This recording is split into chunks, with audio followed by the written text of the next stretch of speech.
is up, everybody, and welcome to episode 95 of the Geekcast. I am Bobby, the Nintendo Guru, joined by my best friend in all the land. Are you sure about that? Allan Paxton. What's up, Allan? Oh, there we go. I'm just kidding. I'm kidding, Toby. You know I love you, Toby. I had to rip you. How you doing, Toby? I'm alright. I went to see a concert last night. What'd you go see? I went to see Caro Emerald. The hell is that? She's like a electro swing jazz artist. Amazing. She was incredible. Absolutely amazing. Have you ever heard of this woman, Allan? No. But I do like swing music, so... You love her. Yeah, she's really good. Swing? Dude, swing is like 1920s, isn't it? Yeah, but this is like modern, Bobby. There's no such thing as modern Oh my god. swing. So all the 80s sounding music that's coming out now, 80s pop is coming back, but there's no such thing because it's old. Nothing old is new again. I haven't heard any 80s pop. There's a lot of bands now that have got 80s pop vibes. It must be England, because the United States hasn't caught up yet, I don't believe. Okay. If it's out, I don't know. It could be out, and I'm not just catching it yet, but who knows? I try to consider I hear Bobby's... What? Bobby's into his country music. No, no. He likes his country. I like everything except for like opera, but that's it. Like I'll listen to anything, man. Bobby loves screamo music, didn't you, Bobby? What the hell is screamo music? It's like when they're like. No. I don't think that's actually called screamo music. I think it's called death metal. I don't mess with that stuff. There's various genres, and screamo is one. I never heard of screamo. I guess it's a hell of a subgenre. I guess they got emo. I don't know. Whatever. Yeah, it's like emo screaming. Anyway, Allan, how are you doing, buddy? I'm good. I woke up. I'm going to do this show, and then I'm going back to bed because I'm rock and roll at my old age. Oh my lord! Good God. How are you doing, Bobby? I'm well. I am well. My back is still death. I don't know. I'll make it. I'll survive. I got a heating pad on my back right now. That's how bad it is. Oh my god! You know that you're an old man. I can't, dude. I can't get it healed. So I just put it on to like soothe it. I don't know. Are you gonna get like a sports massage? Because I'm lining one of them up for my back, and they are so good. I'm thinking about it. I don't know where the hell to go. I gotta figure it out. I gotta go get some. Yeah, the problem is I gotta. I don't know. I'm a mess right now. I don't know. I probably after Mother's Day I'll be able to. I tried to get off this Wednesday so I could go to the chiropractor, and they told me no. I got into an argument yesterday with my boss because he's like, they don't care about your health. No. He's like, no. I come in and he's like, how you doing? All right. How's your back? Oh, it's killing me. You need to go to the doctor. I'm like, oh, really? Because I asked you for off on Wednesday so I could go to the doctor, and you told me no. Oh, you don't need a whole day. I'm like, dude, the appointment that I was going to get was 11:30 in the late morning. So you want me to drive 40 minutes to work, then leave work, go back 40 minutes to the doctor, and then when I get to come back 40 minutes and then work a couple hours and then go home? No, man. What do you? You could do a half day. No. Like, start in the morning, finish at like 11. That's you. Nah, they're tool bags. They're tool bags. So he just looked at me and I was like, I don't know what to tell you, bro. That's what it is. After Mother's Day, I'll figure it out and I'll take a day, or I guess if you'll let me. Maybe you won't let me in. Who knows? Maybe next year. Maybe next Mother's Day you'll let me take it. I don't know. Whatever. Let's kick this episode off like we do each and every episode of our Geek Outs. I'll go with Allan. With him. Okay. Oh, God, he's starting. He wants to fight. Go, Toby, what are you geeking out about? I'm geeking out about the IGN Unfiltered Peter Molyneux interviews that they've been putting up on their YouTube channel. I don't like that guy. What? He's a tool You bag. don't... Oh, my... He is. Peter Molyneux is legendary, Bobby. He's a legendary. He's a legendary he's asshole. British. It's British. That's That's not why I don't like British. Has nothing to do with British. He's an asshole. He's the one that like made out that. First off, he did 3DO, garbage system. Then he comes out with this nonsense project little boy in a screen thing for Xbox years ago. Look, that never happened. That never happened. If you paid attention and you watched this interview, he goes through all of this and he talks about why that turned out the way it did, and I don't blame him for it. Like, I have to watch it. He has a problem with overhyping his games. Yeah, no joke. You know? No joke. He admits that, and he's trying to better himself for that. And, better himself by stop talking. How about that? It's just a really interesting interview. So if you like those no-clip documentaries, then I'm sure you... he's on no-clip? No, but I'm just saying, if you like that sort of thing... So IGN swiped no-clip's idea? No, not quite. Yeah, that's it. Go and choke to death. Yeah, I'm just kidding. I'm kidding. I'm Go sorry. on, Alan. Don't die. What are you geeking out about, Alan? Yeah, what are you geeking about? Well, I don't want to touch on a sore spot because I know Bobby's sick and clearly about to die at any second now from choking to death or back pain. Or both. But I'm geeking out because after my night shifts, I'm going to be suiting up, making myself look all pretty. I'm going to see Guardian of the Galaxy 2. Another feather in Marvel's cap. Another blockbuster. Critical darling, I believe, is the term. The Marvel Cinematic Universe continues its non-stop trampling of everything in its path. Yeah, okay. Bobby. Can I just say, Alan, that I love the first one and I'm excited to see the second one, but the trailer for the second one, the trailer that had it had a joke, Gardens of the Galaxy, like a properly lame joke in this trailer. Yeah. And I know that wasn't a good one. Yeah, I just don't think they should have picked that for the trailer. I think it'll be a good film. So. I'm just more excited to see it, and this is really where I get sad, is because they filmed this in the new Red 8K camera. So you've now noticed that if you compare it to the old film, it's a little bit brighter, the colours pop, a bit more detail. And James Gunn is apparently putting pressure on Disney to release it in 4K and HDR when it comes out to Blu-ray, and I'm like, yes, give it to me. Why wouldn't they, though? Give it to me now. I don't know. They're kind of pulling their feet.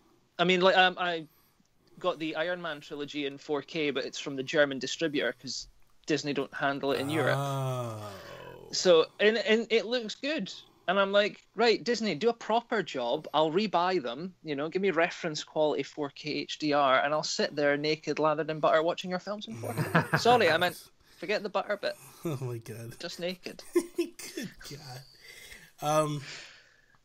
Myself, I am geeking out about. I don't know if you guys have noticed this thing happening, but we have like a super indie podcast group going on right now. Got about 20 podcasts that are all working together, that are all like doing these things together as things move forward. There's a lot of details getting ready to come out within the next couple weeks that I'm excited about. I can't really talk about it at the moment, other than the fact that like we hosted our first game night, but it's more than a night. It's went from Friday every week, from Friday at noon Eastern Standard Time, which is like 5 p.m. for you guys in the UK, in Europe, till Monday at noon. There's a Mario Kart tournament. So right now there's this massive Mario Kart tournament going on. Last night I started playing. When I tell you guys, I literally, myself and Tony were playing. She was in a room completely packed with people. I was in a room completely packed with people. You back out, you go into another room, and there would be like maybe 3-4 people in it. You'd race one time, you go back into that room, packed out. It was insane, the amount of people. And when I'm telling you, we had people from Japan in it. We had people from France, Switzerland, Gary Gray, But that was the cool thing for me, was when I kept looking at her screen and my screen, all the different podcasters that were playing at the same time, and like the names that were up there, and even fans, people that listen, they're up there and stuff. And it was like, this is amazing, man. This is so cool to see these groups come together and all kind of bond together and have this massive... Because Sean Capri, he's the one that kind of started this. And his thing that kept saying was like, look, Bobby, you could do your game night. James from Life of Gaming, you could do your game night. Joey Ferris, you could do one if you wanted to do one.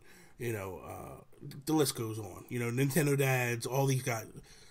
And you're going to probably get maybe 5 people. Maybe more, maybe a little less. You might fill a room.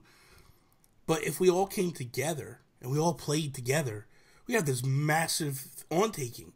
And he was absolutely right. He nailed it, man. We did this thing, and I was like, wow. This is just, it was so awesome to see. There were people from the NVC group in there, because they have like brackets with their NVC name in there. And so we had those guys in there too, and it was like just amazing to see the community all come together as one. And the other thing was to see all the egos put in check. Everybody left their egos at the door, and they were like, I don't need to promote my podcast. You don't need, you know what I mean? Like, it was like Antonio Guillen, shout out to him, man. He did an amazing job with the banner and the artwork for it and stuff. He did this nice mock-up with, like, Mario Kart 8 with all the different logos at the bottom of it and stuff, and like, really a testament to what we're trying to accomplish in the future, and it's just amazing. It really is. So, if you guys haven't jumped in, you guys have to. Like, it is... Like, Toby, I was going to tell you, man, like, you can be a part of this. Because it doesn't... It's, like, not a time frame that's, like, substandard to you. Like, you can jump in. It's perfect. It's perfect. That's awesome. Gary Gray is leading the boards right now. He's leading everybody right now. He's got, like, 400 and something points, man. We can't have that. Oh, dude, when I tell you this dude is good, he is badass fast. Like, he is awesome. I would love to... And... He's such a jerk off. I love you, Gary, but you're a jerk off. He's driving around with a Sonic helmet on, and I'm like, I just want to slam you in the wall every time I'm near you. But the problem is I can't get close enough to hit him, so it doesn't. I bet you hate it, didn't you? Yeah.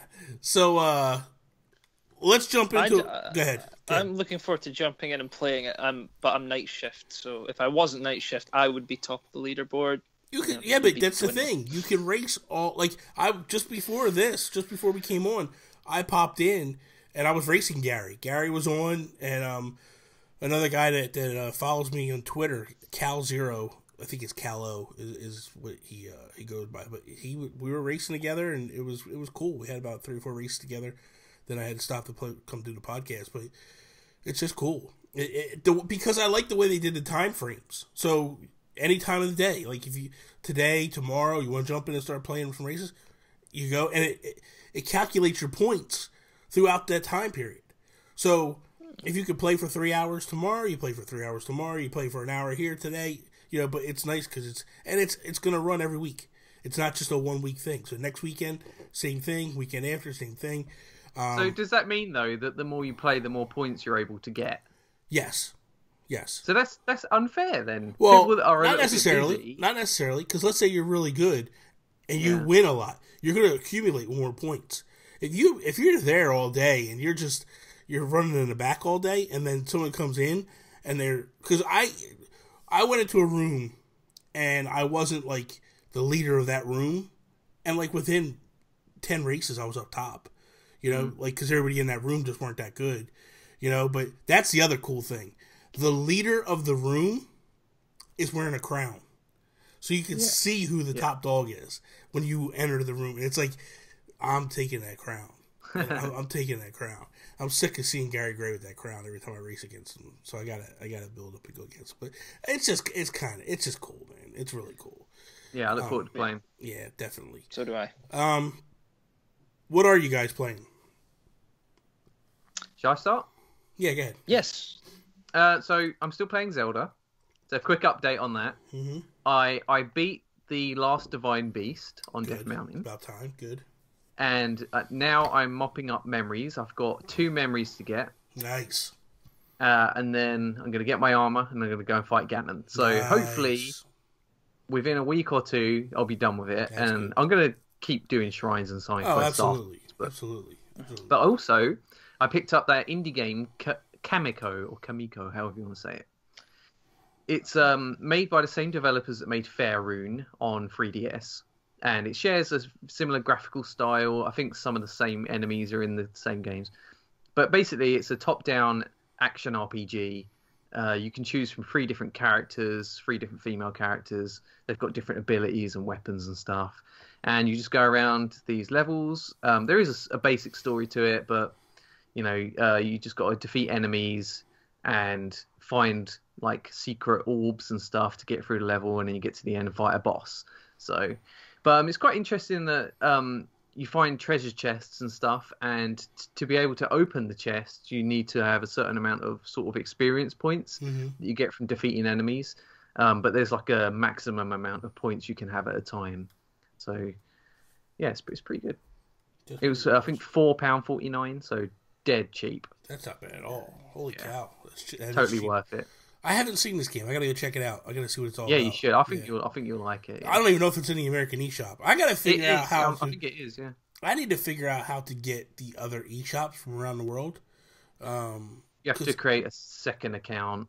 Yeah. There's a couple of website videos. Good God, Alan, how old are you? YouTube videos that walk you through it. A couple of website videos. Oh, ridiculous! It's early. Yeah. It's not early. It's noon there. It's early for me. If I can keep my whereabouts about me. Please. You're used to early stuff. Alan, before we jump into that, Alan, let's discuss Zelda for a second.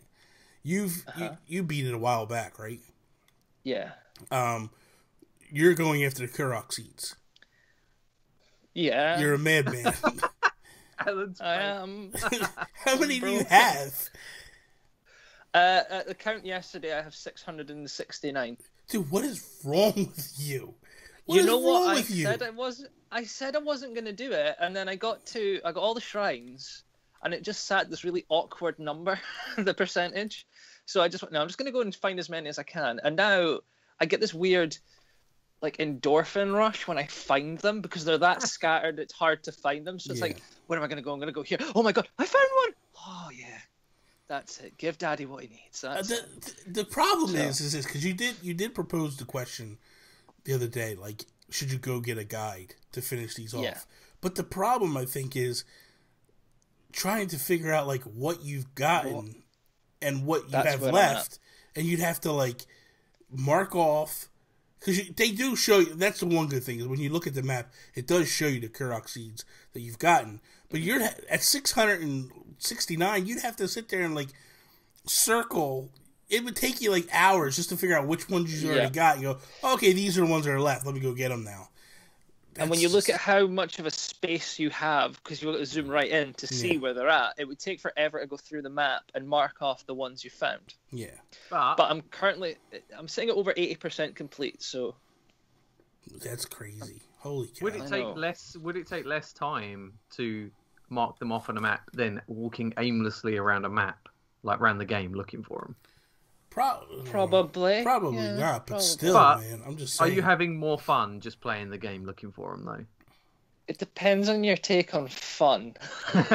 Because now it's not fun. Now it's like... I'm going on the map. Yeah. I'm going, oh, look, this area seems to have a lot of empty space. There must be one here. So I'll go there, and I'll spend ages looking around and looking at the trees and climb the trees that might have the rocks and looking for the little jars. And it's like, no, there's none here. Next, move on. I don't know how you do it is driving me slowly mad. I think I'm getting to the point I'm going to have to use a guide, or I'm just going to...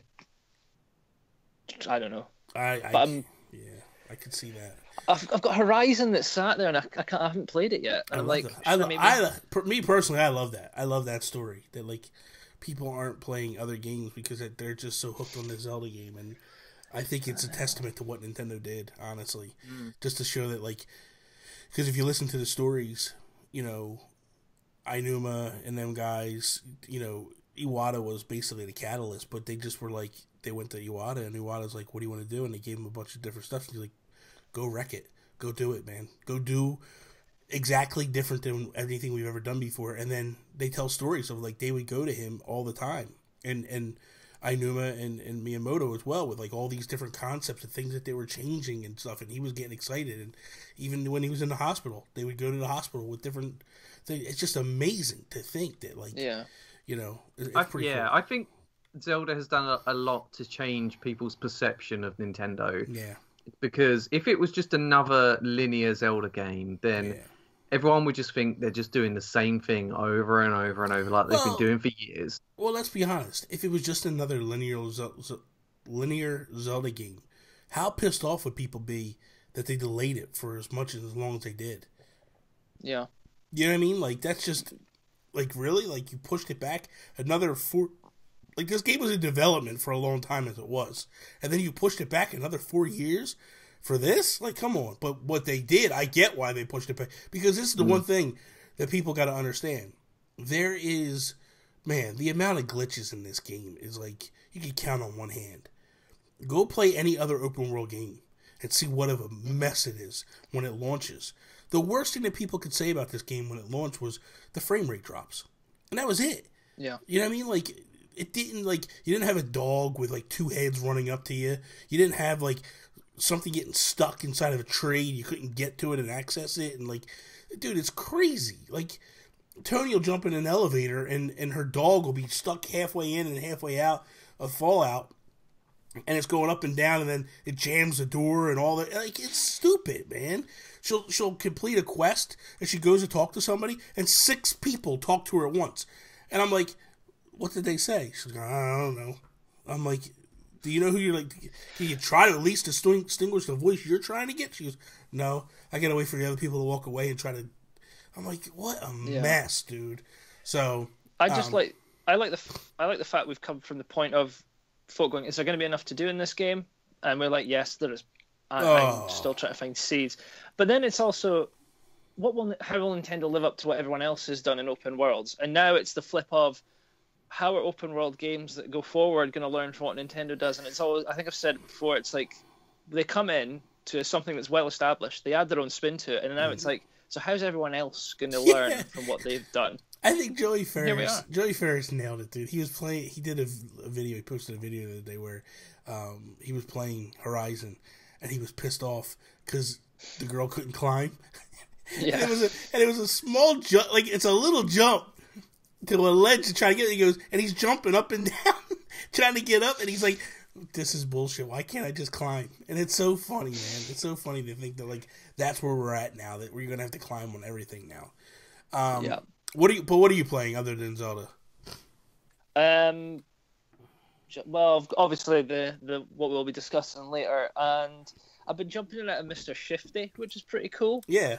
The frame rate is a little bit choppy, so I'm kind of holding off going forward until the update's out. That'll smooth that out. But it's Hotline Miami with a little bit less gore, and you don't get to use guns. So at least I haven't had a chance to use a gun yet. So. Okay.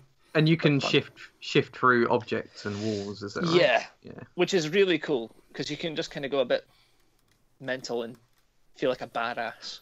That's pretty awesome. I mean, I am a badass, but yeah, it does look cool. Sometimes. Other than what we're going to discuss later, I'm playing Puyo Puyo Tetris. I bought that this week, and I love that game. That game is, and it's so stupid because I played Tetris a million times, and you're like, well, it feels different. The modes are different. The other day, Sean and I jumped into an online game, and we're playing against each other, and it was like so quick, so fluid. Like, I just loved it, man. It was a lot of fun.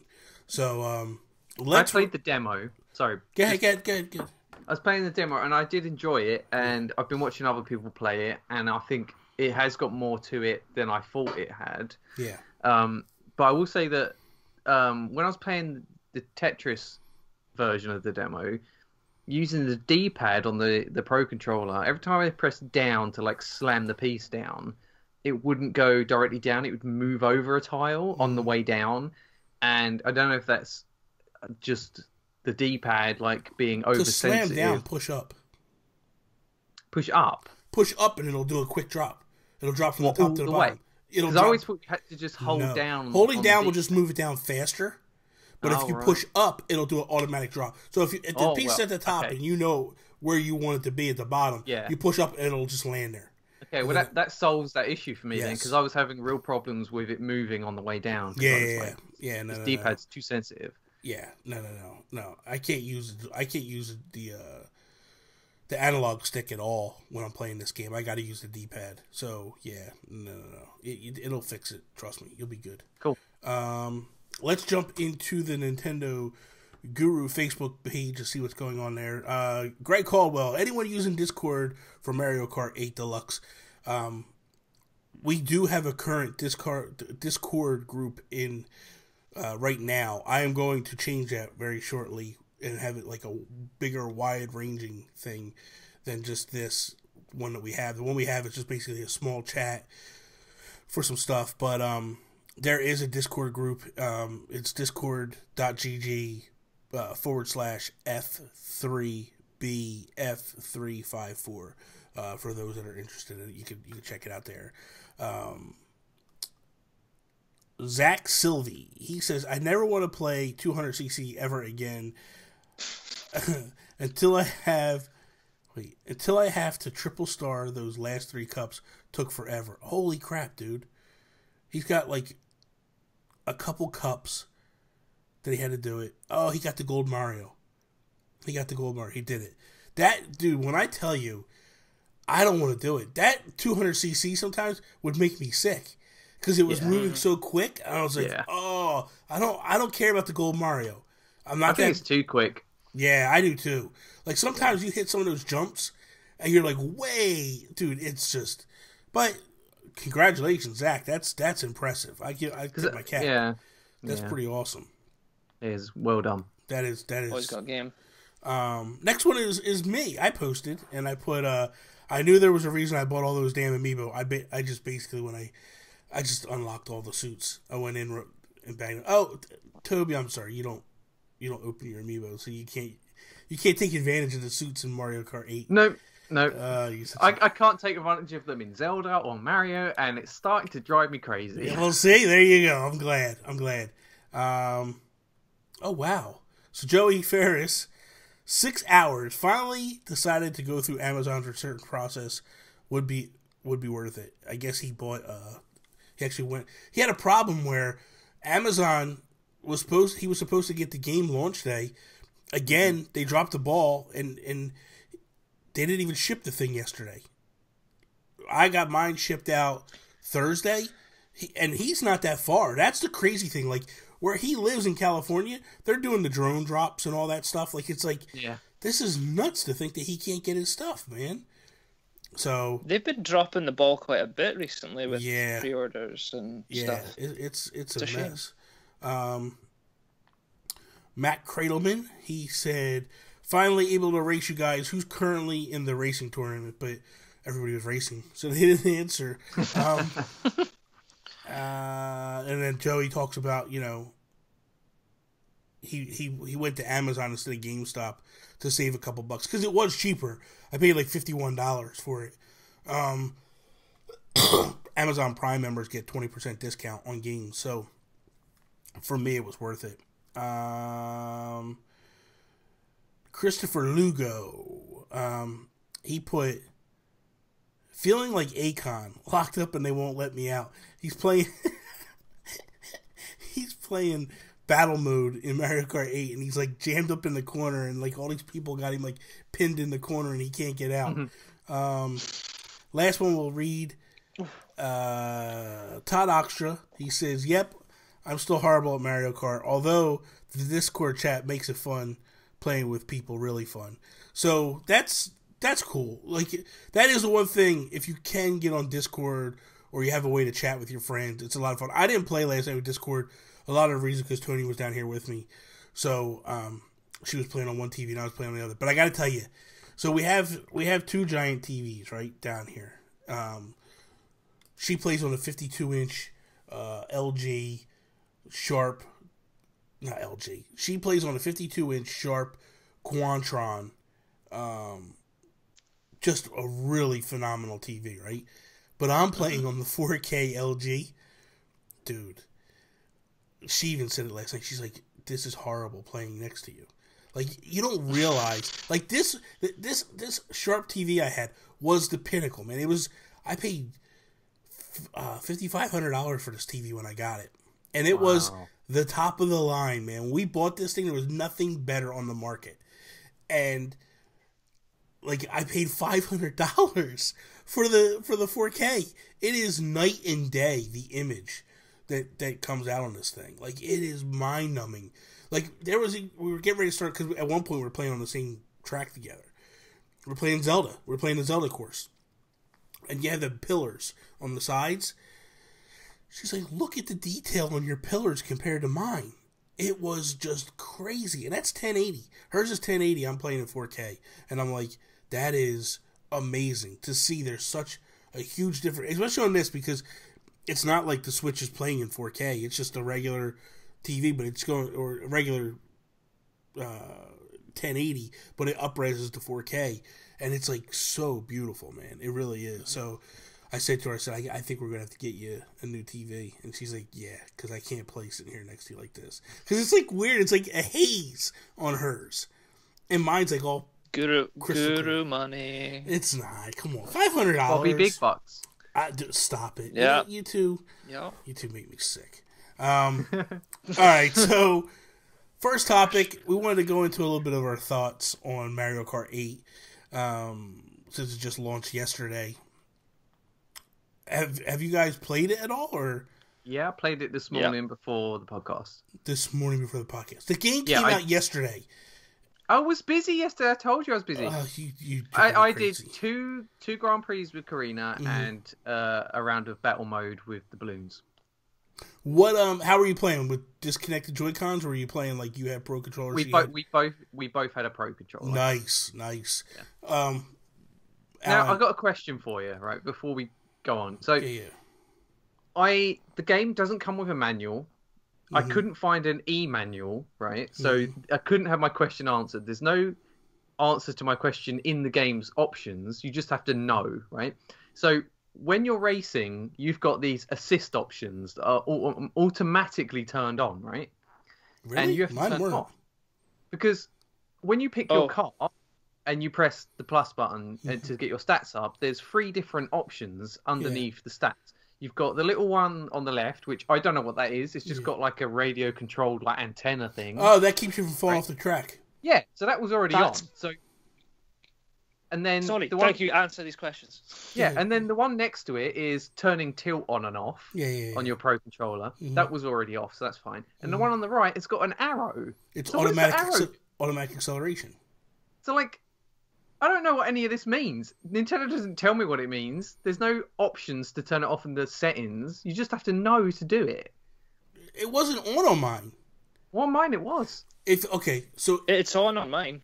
Is it? Mine wasn't on. Because I was doing a time trial, and I was like, I was going to do a jump on the Thwomp Ruins, and I was like, I totally missed it, but then it sort of pushed me onto the jump. I was like, hang on a minute, that didn't feel right. And then I looked, and it was on. I was like, wow.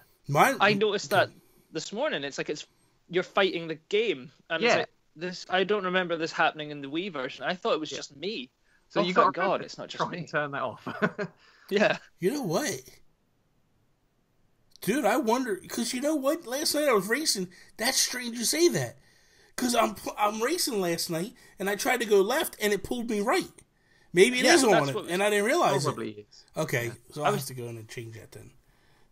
While we're talking. So Gary Gray racking up his 400 points. He's like driving all his assists. Well, with that stuff, because later on, I put the game on pause, and I saw that stuff that you were talking about, and I turned it off later on. That's how I knew what you were talking about, like what they were. But I don't know. That's crazy to think that it just starts a game like that. Yeah, and there is no instruction booklet, but at least when you open the case, there's something inside to kind of show you like what the buttons do and all that. And another good change that I noticed is when you finish a track in the Grand Prix and you go on to the next track, the first option is next race rather than view replay, which it used to be the other way around. So that's a nice little quality of life change. There's a lot of things that they changed on this, so you don't realize that they changed. Yeah. The screens, like they're more vibrant. They're big, massive screens now. You have like all these different things in the background. So it used to just be plain white. plain white with like Mario or and all that and stuff. I like it. Let's see. I mean, the battle mode, obviously, they changed. As far as the one thing I'm doing at the moment is I'm just playing races and unlocking stuff. Because I don't feel like I'm up to snuff at the moment when I'm racing. Like I feel like I'm holding my own, I'm doing good, but I don't have my setup. My stuff that I use isn't unlocked yet. So I'm playing as much as I can, trying to unlock everything. So I'll probably spend this weekend unlocking, and then next weekend I'll be full tilt, ready to go and really ramp it up. I finally got a good cart and stuff now, but that's a little frustrating because I've already unlocked it all in the original one. But I get it, it's a new game, you got to unlock it all and stuff. But I like having something to do. Yeah, it gives me something to do. I'm not going after Gold Mario. That is not a care for me at all. I must have him. You can knock yourself out. I'm not playing 200cc and getting 3 gold star. Well, you have to get 3 gold stars, 4 gold stars, because you got to get golds in 200, 150, mirror, all that. Yeah. But the thing of it is if you do it in 200cc, it unlocks everything underneath of it, which is cool. You don't have to go through each one and unlock. Yeah, that is cool. But I'm no, I can't. I'm quite lucky though because I'm playing as Dry Bones. And I love Dry Bones, and he's sort of my character. I'm using a standard bike, standard wheels, and that's just a good setup for me. I'm used to driving like that, so I don't have to worry about unlocking what I like. The cool thing is, like, the Splatoon stuff is all unlocked right from the gate. That Splatoon bike is really cool. I don't know if you guys saw it. I've not tried it yet. Oh, it's so when you start off and you do the speed boost in the beginning. Ink shoots out rather than like nice. fire or whatever, and it's really cool. They really did a good job with that, especially with the Splatoon. A lot of people I noticed were playing as the Inklings, which was kind of cool. I use Black Yoshi. I just like, I don't know, because I don't see many people using them. I just like them. Yeah. You know what I mean? Yeah. Everybody uses the typical green Yoshi or whatever. I like the black one. I always have, since they give us the color options. Tony uses Isabelle from Animal Crossing. Yeah. So that was, she does pretty good with her. Who do you use, Allan? I use Mario. I'm kind of a staunch Mario user, but I'm slowly building the cart that I had in the Wii U version again because I was really good with it. So I'm just having a blast. I was playing it in between booking and guests last night. So booking and guests sounds like you're at a hotel. Booking and guests. Sounds like you're at a hotel. And it's really you're locking people up. For all intents and purposes, I work in a hotel, and I'm just having a ball. I'm nearly gold starred all the cups in 50cc. So tonight I'll be ready to start all over again for 100cc. Oh, so you're doing the slow burn? Yeah, well, yeah. I think if I do 100cc, I might just do the unthinkable and try 200. I just started at 150. Mad. Yeah, I'm 150 too. Yeah, I just went to 150. Well, because when I first bought, and I'll be honest, when I first bought Mario Kart 8 on the Wii U, I started with the 50s. I did 50s, 100, 150. It just felt like a sense of accomplishment when I did it that way. This time, I'm like, I already did all that. I'm going to go 150. But honestly, it probably would be better for me if I did that because you'll unlock stuff quicker. Because you're going, you know what I mean? Through That's why I do it. Yeah, you're going through it a little bit longer. Plus, it's easier to get gold coins when it's a little bit slower down. I could get 10 coins, no problem, when I'm racing that way. So, what do you think about the twin item system? How has that affected your racing? So much better. So much better. And I feel like this was one of the biggest complaints I had about Mario Kart before this game, before this update, was it was so difficult to go from the back to get back to the front in the middle of the going of the race. That second item, I feel, gives you that opportunity to move through the field, and helps you to stay closer, helps you to keep the front, as well as helps you to move to the front. Well, I wouldn't agree with keeping the front because my experience of being in first, getting twin items, I always get a coin and a banana skin. Yeah, and that's it. Yeah. So you grab the banana, you drop it out your tailpipe, and you that way you can't get hit by a red the coin shell. doesn't help anyone. The coin always helps unless you have 10 coins. Yeah, and I have 10 coins all the time. I'm just saying that it's not like you've got a green shell and a banana. You always got. For me personally, because the nice thing is if you have if you get a coin and you get a banana, you kick the coin out, you get the coin, you drop the banana. If you hit another item, the nice thing is like it fills the second slot again. Yeah. Is there any way to swap them around? No. You know what? Like Double Dash, you could do that. I think there is, but I just don't know how. I think there might be. Be useful because then you could hold on. If the banana was in the first slot and the coin was in the second slot, if you could swap them around, get rid of the coin, and then pick something else up, then that would be... The one thing I don't like about the bananas is, do you remember when, it might have been the Wii version, when you get to 3, the 3 used to line up right behind you.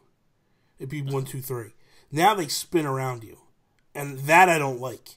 Because with that, it's not like you're really protected from a shell. Where with the 3 behind you, you'd be protected. Yeah, but that is useful in other situations. Like if someone's coming up next to you, you can just drive into the side of them or whatever. So. That part of it, I'm not worried about. Because I can get around them again. I can just drift up on behind them and pass them. That part doesn't bother me as much as a shell. I want protection from the shells.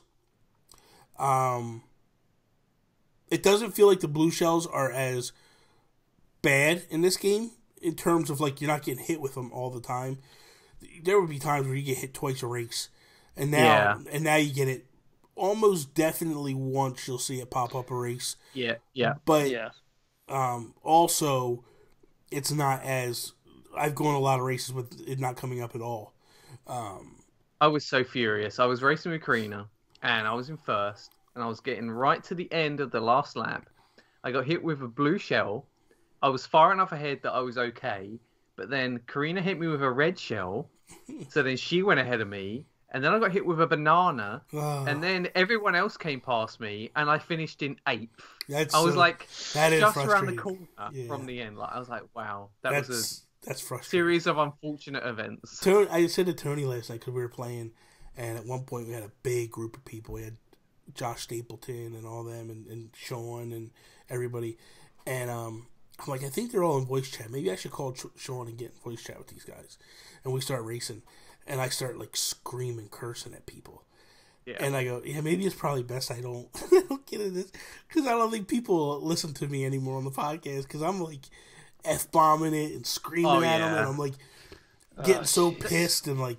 That's what Mario Kart does to you. It brings the worst out. Yeah.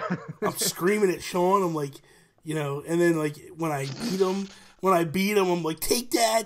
Like, I'm so horrible when I play that game. It's like it brings out a different level of me. So let's talk about the one thing that I think everybody wanted with this one, and we finally got, is a proper battle mode. How much have you guys played battle mode, if at all, so far?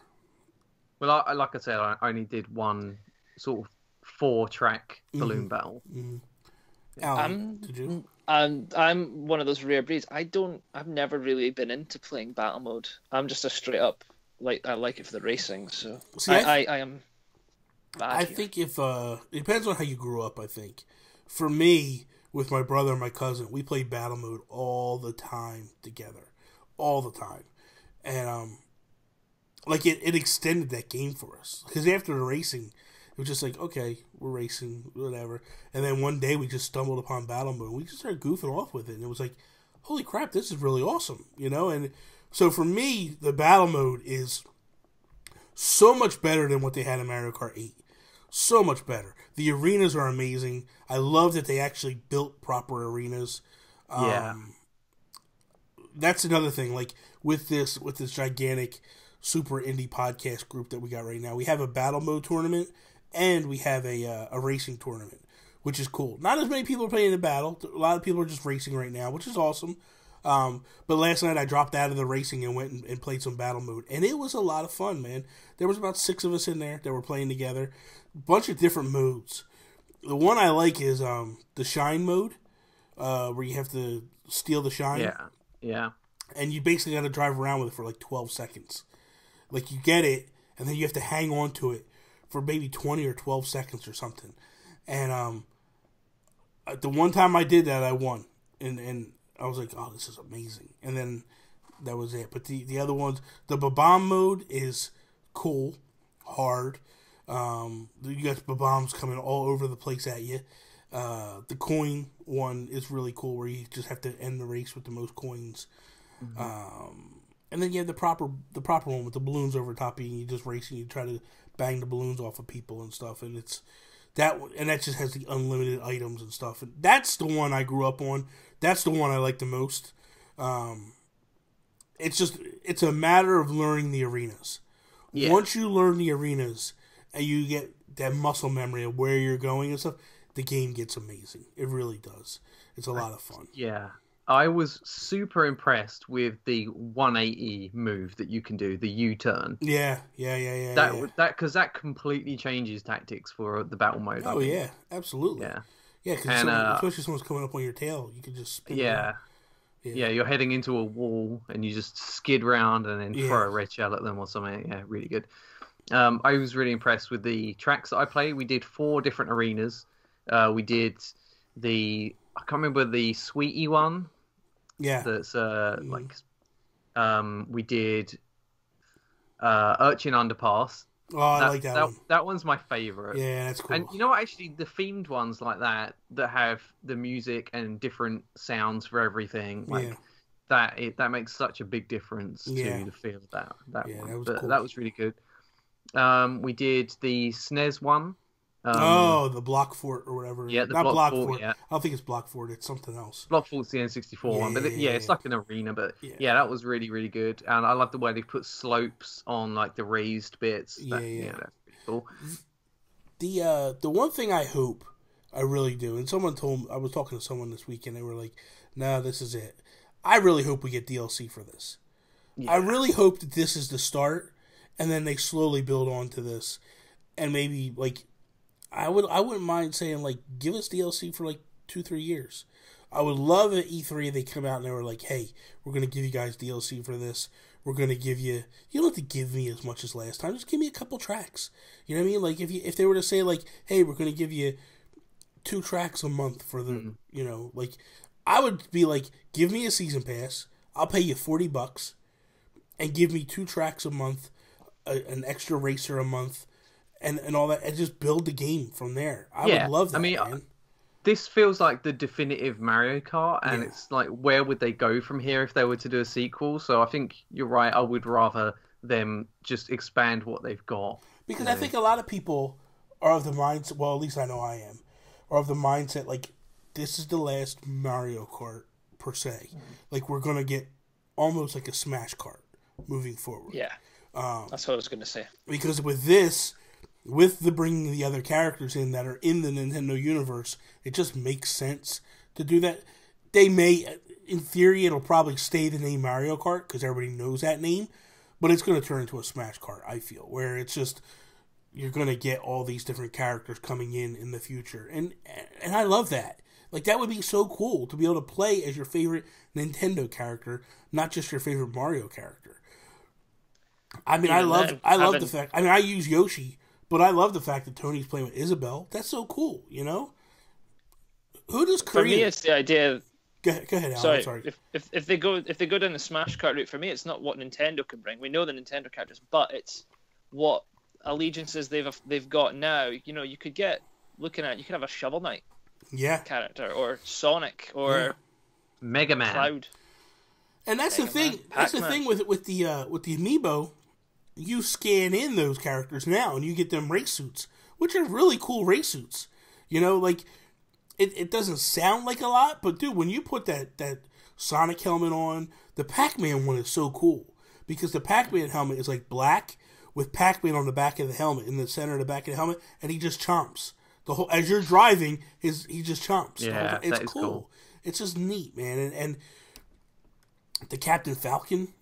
suit, like, if you scan that Amiibo in, and then you play, you feel like you're playing F-Zero, especially playing them F-Zero tracks. Put on 200cc, play them 2C. Oh, it's insane. But yeah, I just hope we get more of that, where it's just more additional characters, more stuff like that. Like even one of the cool ones is when you scan Alamar in and you play with the Pikmin suit, and the helmet has Pikmin hanging onto it and stuff. It's just it would be really cool to actually use the characters though above and beyond. Like there is Could you imagine if you were driving as Olimar and instead of picking up banana skins, you picked up Pikmin? Yeah. And they were like floating around. You could just drop them on the floor. Well, wouldn't it be cool to play like a Pikmin level where everything's giant sized around you? They have that ribbon. I think it's called Ribbon Road or whatever in it now, where it feels like you're pulled right out of Toy Story, the movie. Yeah. You're playing, and it's like as you're playing, there's gigantic toys around you and stuff. Because you're supposed to be like a little kid. In theory, it's supposed to be a little kid. Yeah, playing the game. Playing the game. It's really cool. It's really neat. Imagine playing Green Hill Zone 1 as a car, like just a one-way loop-de-loop speed track. You see? Oh, and the coins will be replaced with rings. There you go. He gets it. Real quick, let's the fire shield. Real quick before we wrap this episode up. Because I didn't realize how long we talked. Holy crap! Let's real quick discuss the 2DS XL. Alan, I saw a tweet that you put like, "Holy crap! I go to bed and then I wake up and there's a new 2DS out." Nintendo have a habit of doing overnight announcements. Like, well, for you, it was like 6-7 o'clock at night for me when it happened. For you guys, yeah, but for me, I was like sitting there eating dinner, and I'm like, all of a sudden, I'm looking on YouTube, and like all this stuff is popping up. I'm like, what the hell is going on? Twitter's blowing up because Nintendo tweeted it out, and I'm like, just come out of nowhere. Yeah, I'm like, what the hell is going on? So they were like 2DS XL, and I'm like, when I first heard it, I thought it was like the Wedge, in an just XL a giant Wedge, and I'm like, nobody wants this. Why are you doing this, Nintendo? And then I was like, let me go see what it is. And I clicked over. I don't know, man. I'm going to take your guys' thoughts first before I jump in with mine. Alan, because you woke up to it. What did you think when you woke up and saw it? We don't need this. Nobody needs this. You have the 3DS. You can switch the 3D off, and we have the Switch. Leave it at that. Mm-hmm. The 3DS is on its way out. I don't see... I mean, how much is it coming in at as well? I didn't see the price. $149 in the US. And how much is the 3DS XL? $200. So it's like $50 saving. $50. No, we don't need this. Just go away. Go away. Go sit in the corner till just leave it alone. Leave it alone now. Let it die. Toby, what do you think? I think it makes perfect sense. Yeah. Because they've got the clamshell design, which is so much nicer than the Wedge, I think. Yeah. And it's cheaper. They're squeezing extra life out of it. They're still supporting it. Reggie said today that they're going to support it until 2018 or whatever. So it's not like they're just going all in on Switch like we all want them to. We got to admit that we know that they are going to keep supporting 3DS. Yeah. So, and most people don't play with 3D. So, if you want to get... Because I was saying as well that if I had a child, I wouldn't want them to be playing with a Switch because I think that it's probably too delicate for a 5-year-old or something. But I would definitely get them a 2DS XL. And it looks so much nicer. I know. It's the top screen is so thin. Dude, the top clan. I'm getting one. I told Tony yesterday. I'm like, I like it. I think it's cool. I'm getting it. I'll probably never even use the damn thing. Honestly, because I haven't touched my 3DS since the Switch came out. But it's just, for me, I look at it and I go, this is just kind of cool. I like the colors. I like the black and the blue. I think that's really sharp. I love the blue buttons when you open it up. I even like the orange and the white. I think that's... But the one I really like is the one that's coming in Japan, the Dragon Quest one. Oh, yeah, it looks nice. That is so cool, dude. The metal slime. I just look at that and I go, oh, that is gorgeous. But for me personally, so I look at it and I go, the top screen, it feels like it's a bigger XL. The bottom screen is also an XL, from my understanding. Yeah. So both screens are bigger than normal 3DS XLs. When I look at it, I go, this to me makes sense in terms of you're going into Christmas.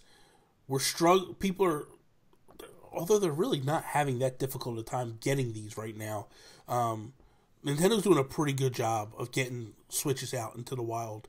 I walked into Target yesterday, a couple days ago, Tony needed to go pick some stuff up, and I walked in, I was like, I just want to go back to see what's back there. And they had one Switch in the case.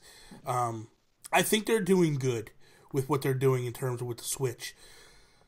The $300 price tag could be a little stiff for some people. So if you can offer a piece of equipment that's $150 cheaper, yes, it doesn't do the same thing. I get that. But that library is massive. And if you haven't played those games yet, you should play those games. You know, Animal Crossing is phenomenal. Mario Kart 7 is a really good game. Dude, Zelda Link Between Worlds is awesome. You know, so you can really do some stuff with that. The wedge-shaped 2DS, is that a new Nintendo 2DS, or is that just a 2DS? This is a 2DS. So the new Nintendo 2DS XL, it's a mouthful, that has the extra C-stick nub, and presumably the extra power to play those exclusive new 3DS games. Yes. So it's not just an upgrade over the 2DS, it's not just a bigger 2DS. Yeah. It's a bigger, better 2DS. And you figure cheap, the 3DS, the regular model 3DS, right? It's smaller. It's the one I actually use because I wanted the faceplates. I love the faceplates.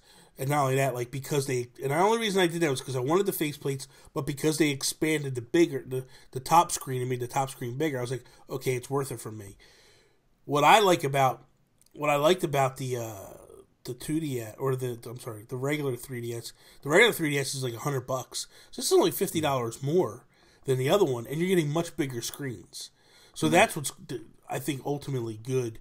But the other thing too is like I remember when I bought my niece a 3DS, and I told her mom, don't let her play with the 3D. Like you got to pay attention to this because she was only like 5 years old, and I was like, it can hurt her eyes. Don't let her play with 3D. So her mom would constantly have to keep going over. But if you could give a kid this and not worry about it damaging their eyes because the kid flips on to 3D, because look, we were all kids. If your parents said don't turn this on, you're waiting to turn it around and you're trying to turn it on because you think it's going to do something. So it's, you know, it is what it is. But, so yeah. But, so that is all. Thank you guys for listening to us. iTunes, SoundCloud, Stitcher. We're going to have some new stuff coming up that you guys are going to be really cool. It's going to be really cool. We'll get into that at another date, but get ready. Follow Allan. Is this the Geek Guru expansion to Pornhub? Is that a thing? Is that going to be it? Oh, no. No. You can follow Allan at Allan_Paxton on Twitter. You can follow Toby at Toby's_take. Myself at Nintendo Gurus. Follow the podcast at _Geekcastpod. See me later. Ciao. I'm going to bed. Oh, Jesus.